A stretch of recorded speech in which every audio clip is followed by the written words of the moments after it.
Bendito seja lá por trazê-los novamente à continuação de nossas leituras. Vamos lá?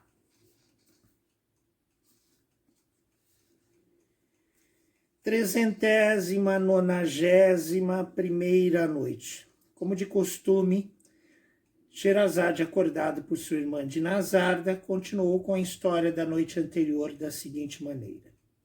Era um índio conhecido do porteiro, que sabia que o sultão o mandara prender e não teve dificuldade em dar crédito ao que ele dizia, pois o via solto. Apresentou-se a princesa de Bengala e apenas ela soube que vinha particularmente da parte do príncipe da Pérsia, logo consentiu no que desejava, pois estava persuadida disso mesmo.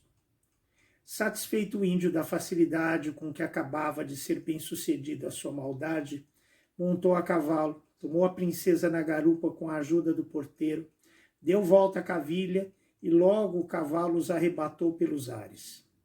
No mesmo instante, o sultão da Pérsia, acompanhado da sua corte, saiu do seu palácio para ir ao recreio e o príncipe da Pérsia acabava de tomar a dianteira para dispor a princesa de Bengala a recebê-lo. O índio, de propósito, passou por cima da cidade com a sua presa para insultar o sultão e o príncipe, e para vingar-se do tratamento injusto que lhe fora feito. Tendo o sultão da Pérsia avistado o roubador, que não desconheceu, parou com pasmo tanto mais sensível e mais triste, quanto não era possível fazê-lo arrepender da afronta insigne que lhe fazia com tamanho estrondo. E rogou-lhe 1000 imprecações ele, os seus cortesões e todos os que foram testemunhas de uma insolência tão manifesta e de uma maldade sem igual.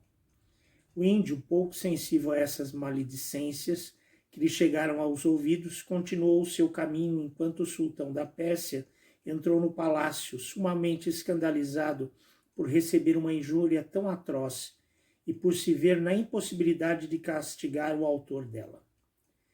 Mas que aflição não foi a do príncipe Firouzschah quando viu que a sua própria vista,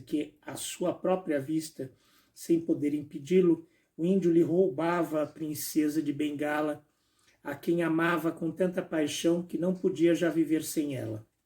Em face desse desgosto, pelo qual não esperava, ficou como imóvel, e antes que tivesse deliberado se desafiaria essas injúrias contra o índio, ou se lamentaria a sorte deplorável da princesa, e se lhe pediria perdão da pouca precaução que tomara da sua guarda, ela que se lhe entregara de modo que não denotava tão bem o quanto o amava. O cavalo que os levava a um e a outro com rapidez incrível os tinha já desviado da sua vista. Que partida tomar?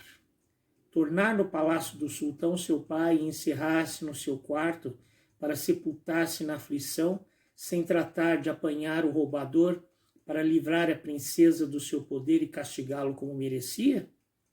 A sua generosidade, o seu amor e o seu valor não o consentem. Continua o seu caminho até o palácio de recreio.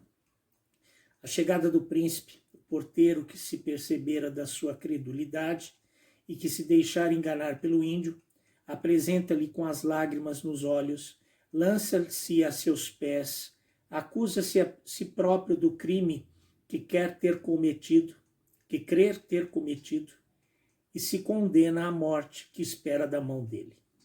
Levanta-te, disse o príncipe. A ti não imputo o rapto da minha princesa, imputo somente a mim mesmo e a minha simplicidade. Sem perder tempo, vai buscar-me um hábito de derviche e toma muito sentido em não dizer que é para mim. Pouco distante do palácio de recreio, havia um convento de derviches, cujo sheik ou superior era amigo do porteiro. Foi o porteiro ter com ele, fazendo-lhe uma falsa confidência da desgraça de um oficial de consideração na corte, a quem devia grandes obrigações e desejava favorecer para dar-lhe ocasião de escapar à cólera do sultão, alcançou facilmente o que pedia. Trouxe o hábito completo de derviche ao príncipe Firouzschah.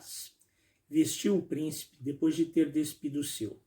Disfarçado desse modo, e para gastos e precisões da viagem que ia empreender, provido de uma boceta de pérolas e de diamantes, que trouxera para dar de mimo à princesa de Bengala, saiu do palácio de recreio ao anoitecer, incerto a respeito do caminho que devia tomar, mas resolvida a não voltar sem ter achado a sua princesa e sem trazê-la, meteu-se a caminho. Tornemos ao índio. Governou o cavalo encantado, de modo que no mesmo dia chegou cedo a um bosque perto da capital do reino de Kashmir. Como precisasse de comer e julgasse que a princesa de Bengala podia ter a mesma precisão, apeou-se nesse bosque, deixando-a sobre a relva, perto de um rio d'água muito fresca e clara.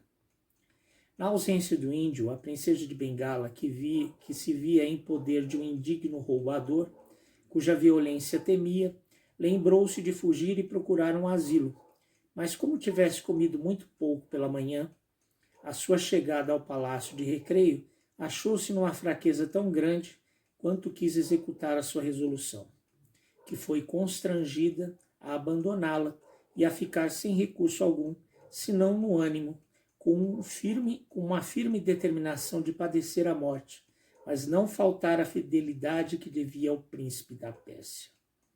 Assim não esperou que o índio a convidasse segunda vez para comer. Comeu e adquiriu bastante força para responder com ânimo aos discursos insolentes que ele principiou a dirigir-lhe no fim do banquete.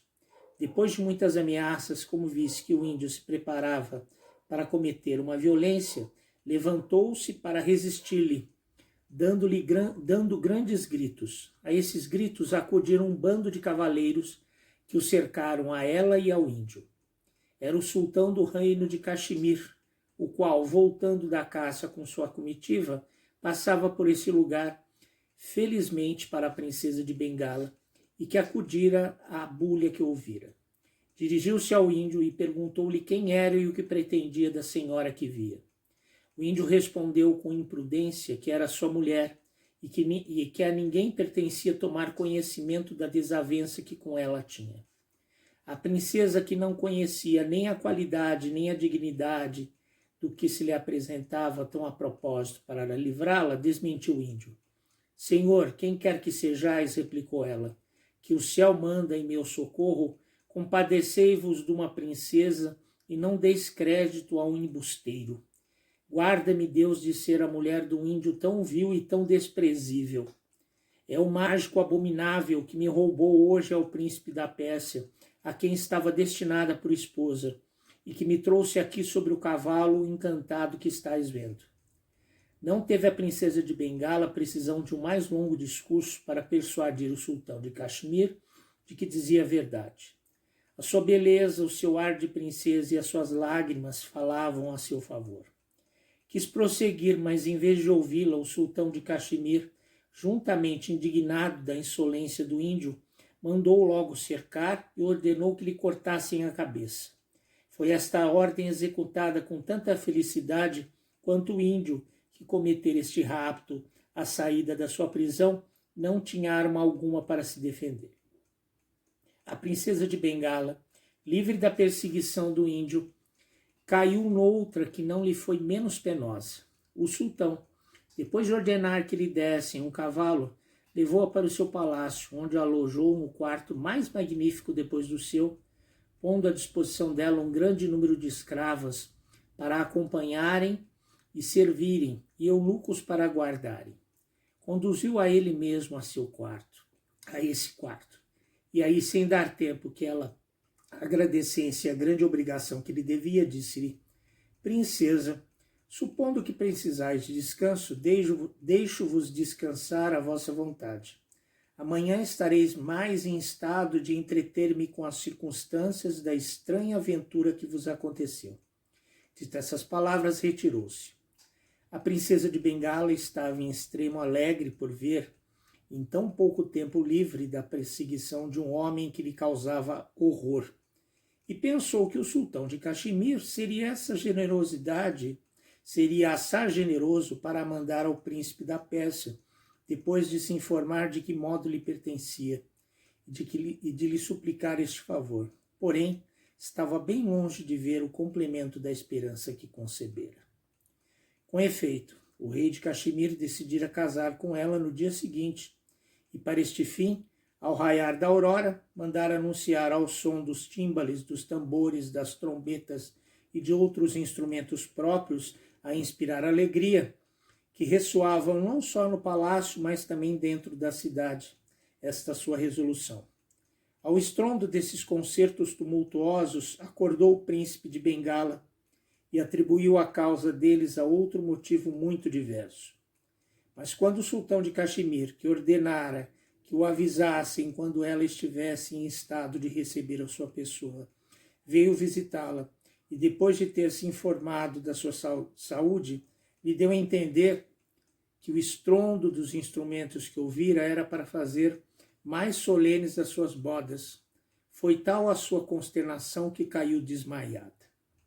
As criadas da princesa que estavam presentes acudiram em seu socorro, e o próprio sultão esforçou-se por fazê-la tornar a si, mas ficou muito tempo nesse estado antes que recuperasse os sentidos.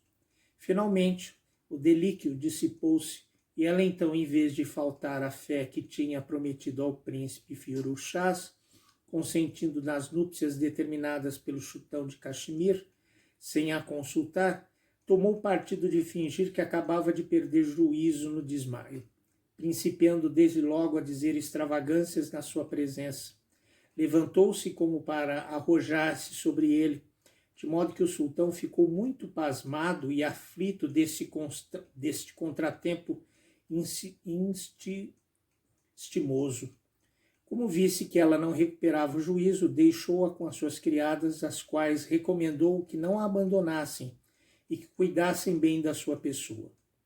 No decurso do dia, teve o cuidado de mandar algumas vezes informar-se do seu estado e de cada vez lhe traziam por nova os que achavam no mesmo que se achava no mesmo estado, ou que mal argumentava em vez de que o mal aumentava em vez de diminuir. Pareceu o mal mais violento pela tarde que de dia, e desta sorte o sultão de Caxemir não foi esta noite tão feliz como esperava.